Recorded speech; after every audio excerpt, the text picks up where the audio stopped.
Y si lo que se pretende es decapitar la organización del pueblo y estorbar el proceso que el pueblo quiere, no puede progresar otro proceso. Sin las raíces en el pueblo, ningún gobierno puede tener eficacia, mucho menos cuando quiere implantarlo a fuerza de sangre y de dolor.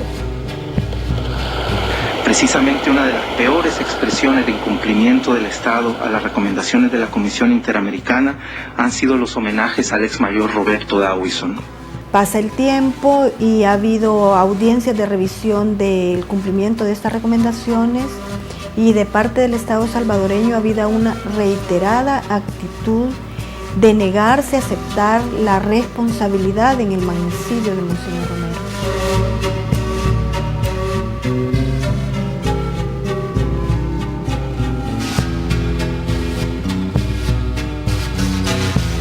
Recordemos que el caso había sido ya estancado y archivado desde la década de los 80.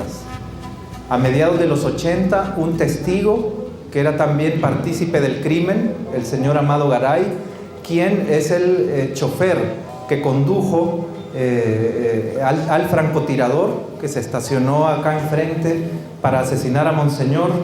Este partícipe y luego testigo de excepción habló desde la década de los 80.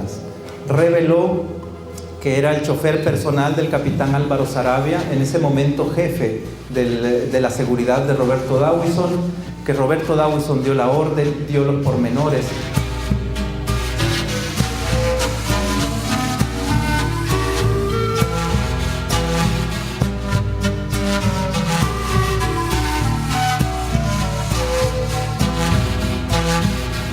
Sin embargo, este proceso se detuvo por una injerencia ilegal de la Corte Suprema de Justicia de aquel momento. La Corte Suprema, que era bastante afín a Roberto Dawison y a su grupo político, intervino indebidamente en un proceso de habeas corpus y declaró nulo el testimonio de Amado Garay. La Corte no tenía facultades, ni constitucionales ni legales, de hacerlo. Lo hizo con fines de que el caso fuera archivado y que se detuviera un eventual proceso de extradición de Álvaro Saravia, que había huido hacia Estados Unidos, y para evitar un eventual procesamiento de Roberto Dawison.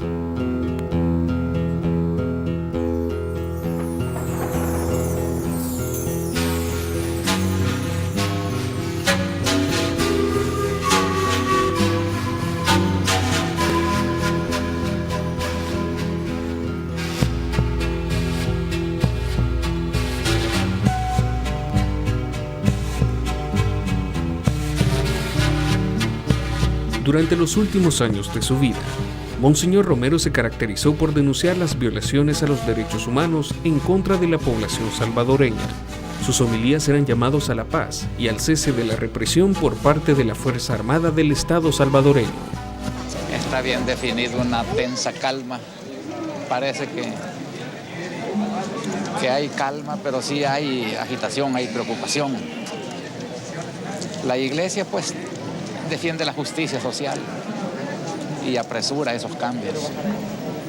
Yo no sé hasta cuándo vamos a tener otro Monseñor Romero, porque él sí en realidad cumplió su papel como Jesús, de ayudar a los más pobres, de ayudar a los necesitados y de denunciar la injusticia. El asesinato de Monseñor Romero es uno de los sucesos más importantes de la historia de El Salvador. Su muerte fue uno de los hechos más estremecedores de los primeros años de una guerra civil que recién iniciaba y que cobró la vida de más de 75,000 personas. A más de 25 años de su muerte, su caso aún se discute a nivel internacional, entre el Estado y los peticionarios, ante la Comisión Interamericana de Derechos Humanos. Que este caso se presentó a la Comisión Interamericana a iniciativa de Monseñor Rivera y Damas. Se presenta y luego en el año 2000 la Comisión Interamericana dicta una resolución en virtud de la cual le impone unas recomendaciones al Estado de El Salvador. Hasta esta fecha, si el gobierno ya hubiera tenido voluntad de cumplir, ya hubiera comenzado con las recomendaciones que le dio la Comisión Interamericana. Recomendaciones que van porque se realice una investigación judicial a profundidad que permita determinar quiénes fueron los autores intelectuales y los autores materiales del magnicidio. La segunda era reparar todas las consecuencias de las violaciones enunciadas, incluido el pago de una justa indemnización, y 3, adecuar su legislación interna a la Convención Americana, a fin de dejar sin efecto la ley de amnistía. En octubre de 2007, la Comisión Interamericana de Derechos Humanos realizó una audiencia para revisar el avance en el cumplimiento de las recomendaciones dadas en el año 2000 al Estado salvadoreño. La audiencia de seguimiento del informe de la Comisión ha sido pedida por la Oficina de Tutela Legal del Arzobispado de El Salvador y por el Centro para la Justicia y el Derecho Internacional. Están también presentes la señora embajadora del Salvador ante la OEA y representantes del Estado del Salvador. El 20 de octubre del 2005, en una audiencia celebrada ante esta ilustre comisión, se revisó el estado de cumplimiento de todas estas recomendaciones y esta constató que ninguna de ellas había sido cumplida e hizo un llamado de atención para que el Estado, y cito, desplegara todos los esfuerzos tendientes a cumplir plenamente con las recomendaciones de dicho caso. La intención del Estado es buscar una solución integral. Cuando decimos integral, todo el fondo. Ahora, indudablemente yo creo que es de lógica que por eso decía lo que es diálogo, ese es el inicio de las partes de edad y que se está al más alto nivel. Esta audiencia dejó en evidencia la posición del Estado salvadoreño en relación al caso de Monseñor Romero, la cual es cuestionada por representantes de las organizaciones de derechos humanos. Para nosotros fue una situación tan difícil cuando supimos el caso, porque nosotros teníamos esperanza de que el gobierno cumpliera con las recomendaciones que había hecho la Comisión Interamericana.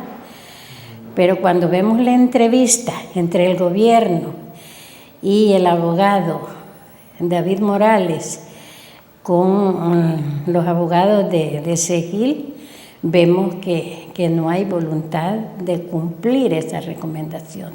En el año 2000, cuando ya se ponen las recomendaciones, es en el momento en el cual la Comisión Interamericana dice el Estado salvadoreño es responsable y menciona nombres de personas involucradas en esto.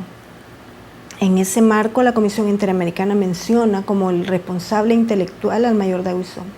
Sin embargo, en la audiencia realizada en Washington, Estados Unidos, en la Comisión Interamericana de Derechos Humanos, los representantes del Estado salvadoreño negaron que éste tuviera responsabilidad en este caso. El Estado en esta oportunidad estima necesario mencionar que el mismo, tal como se refirió en su anterior audiencia sobre este tema, no reconoce la responsabilidad estatal en este lamentable hecho y manifestar claramente que en la investigación de este caso sí existió un proceso judicial, que todos esos aparentes vicios legales que se dan o que se manifiestan por los peticionarios, la mayor parte, por no decir todos ellos, no son ciertos. Pero sí es importante que se defina con claridad que el gobierno, como lo dijo muy bien el doctor Carlos Méndez, no acepta responsabilidad en esto, sí.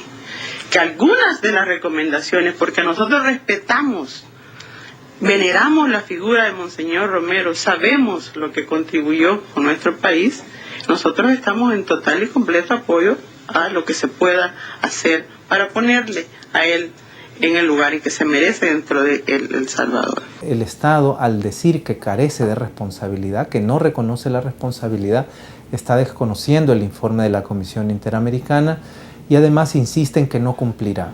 Dice que no va a investigar el crimen, que no derogará la ley de amnistía.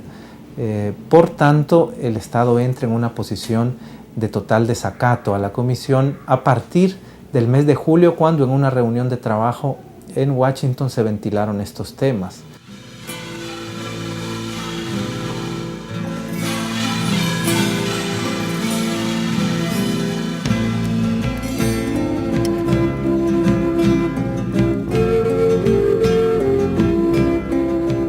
primero, formamos parte de la Organización de Estados Americanos. En segundo lugar, El Salvador pues, ha suscrito la Convención Americana, ha ratificado la competencia de la Corte Interamericana y ha suscrito una serie de instrumentos. Entonces, el mensaje no sería nada positivo para el país. Según especialistas en materia de derechos humanos, el incumplimiento de las recomendaciones de una entidad internacional puede ubicar al Estado salvadoreño dentro de una lista de países violadores de la Convención Americana, lo cual podría traer consecuencias negativas para El Salvador. En teoría, un Estado puede ser llevado incluso a sanciones económicas, políticas y diplomáticas por la Asamblea de la OEA. Pero recordemos que el ser señalado, el ser declarado un violador de las recomendaciones de la Comisión Interamericana, el desacatar una autoridad que emana de una ley internacional que rige para la OEA, trae graves consecuencias de orden diplomático, independientemente que la Asamblea de la OEA imponga sanciones o no. Estamos en un diálogo franco, abierto, y en ese sentido sí quisiéramos dejar expresa nuestra posición de que solicitamos que no se informe a la Asamblea General porque no existe desacato por nuestra parte. Entendemos que en este momento ya está en desacato el Estado y lo que falta es que la Comisión Interamericana vaya a la Asamblea General de la OEA y presente el caso de El Salvador como un Estado en desacato. Y en nombre de este sufrido pueblo, cuyos lamentos suben hasta el cielo cada día más tumultuosos, les suplico, les ruego, les ordeno en nombre de Dios, cese la represión. El Estado debe decir públicamente si cambiará su posición de desacato, si va a superar su posición de desacato, si va a aceptar responsabilidad y empeñarse en impulsar la justicia, o si no lo hará. Si guarda silencio y no lo hace, continúa la situación de desacato. Y creo que además de que debe ser incluido en la lista de violadores de la Convención Americana, en el informe anual de la Comisión, debe promoverse un segundo caso de Monseñor Romero sobre el tema de la impunidad actual, el cual tenga susceptibilidad de llegar en algún momento también a la Corte Interamericana de Derechos Humanos. Pareciera ser que quizás no se tiene claro de la magnitud de lo que puede representar para un gobierno siempre mantener esa situación de incertidumbre y de falta de certeza en el acatamiento de las obligaciones internacionales. Entonces, ¿verdad? Pero pudiera ser, pues, es decir, que en esto, como le digo, como son decisiones estrictamente políticas, podrían haber, digamos, otros intereses que no permitan que en eso se avance. Y no puede haber paz en El Salvador mientras no haya justicia, mientras no haya perdón, mientras no haya reparación a las víctimas. Según especialistas, mientras el Estado salvadoreño no cambie su postura con respecto al caso de Monseñor Romero y no acate las recomendaciones de la Comisión Interamericana de Derechos Humanos, el país no podrá retomar el camino de la conciliación y la democracia que tanto anhela la población salvadoreña desde que se firmaron los acuerdos de paz en 1992.